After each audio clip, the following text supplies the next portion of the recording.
Okay, sir, could you state your name, please, for the camera? Sure, Rich Aucoin, I'm a resident of Worcester. Okay, so what did you think of the meeting that was happening in there, and did it go the way you thought it would go? Yeah, I mean, we already had an indication from the way things went on November 26th, that council meeting, that they had no intention of passing this. Right. And what they're trying to do is just trying to hang their hat on the solicitor's opinion that it's not a city issue.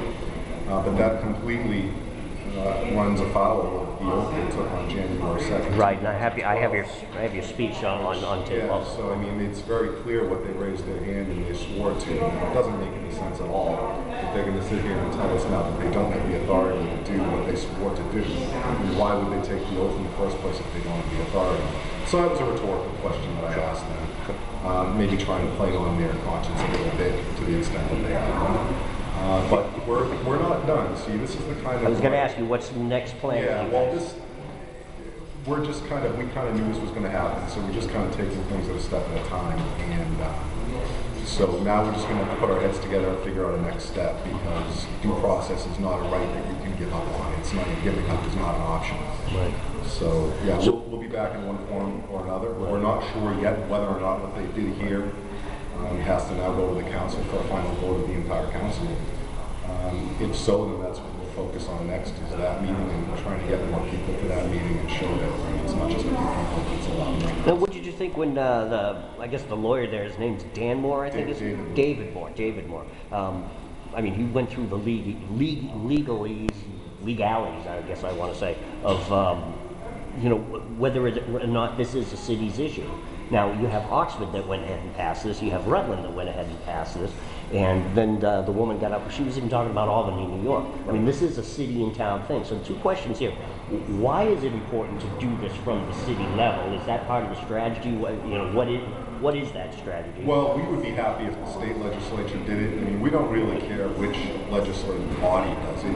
We'll take it anywhere we can get it. Obviously, if we can get it at the state level, it saves the cities and towns a lot of trouble. Sure. Because that covers the whole state. But we don't really expect, we had a bill in the House, and that didn't go anywhere either. We did try that approach.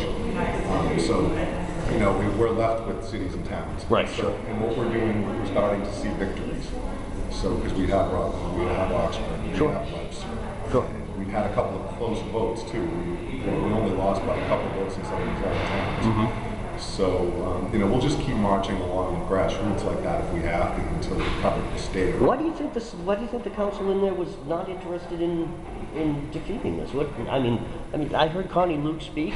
She said she had been at some of the protests. She knows about what's going on. Yeah. But she actually gave a stirring speech in favor of this resolution on October 15th when it was first introduced. Really? But it was decided that it was going to go before the solicitor for opinions to constitutionality and jurisdictional issues before they actually voted. And once she saw the letter written by David Moore, she did a complete 180. Right. And on November 26th, she personally got up and killed this resolution. Right. She pretty much took the bull by the horns and killed it afterwards. She said how people don't understand the Constitution, how important it is that we have this issue aired in a public hearing, how she's a former history teacher, and she doesn't even think the White House understands the Constitution, how important this is, and I favor this resolution, she said. Sure. But now she's hanging her hat, I think very cowardly. Sure. Very cowardly, hanging her hat on a letter by a lawyer.